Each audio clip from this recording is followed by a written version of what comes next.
Simple question of why. So why do we collect semen samples the way we do? We still use the same technology we were using 30 years ago, which is a specimen cup that looks like this right here, that is designed for urine. That was never designed to hold a semen sample. And that became the thesis for Dusty Johnson, a graduate student who began to redesign the cup based on what she had learned from her professor, Dr. Samuel Preen. A human semen sample would just barely cover the bottom of this, and that allows it to be exposed to not only the plastic, but it also dries out.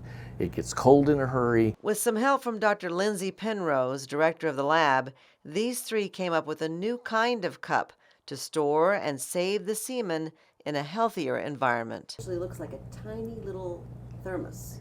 In many respects, it's been referred to as a Texas Tech Yeti. It's insulated like a Yeti with a funnel inside that allows the semen to collect together at the bottom instead of spreading across plastic where their time was limited. Between 30 minutes and an hour, and this one may be as much as 48 hours or more. 48 hours, time enough for a man to collect his sample in the privacy of his own home. This is a game changer for couples. John Smothers is a Lubbock businessman who knew this was a revolutionary discovery because it was personal. It's a lot of stress to go through that process. In our case, it was 7 years before our first child. They had two, but John remembers the struggle. He joined these three researchers in 2009, and a company, Reproductive Solutions, was born. And so began a decade of research on this new cup named Protex.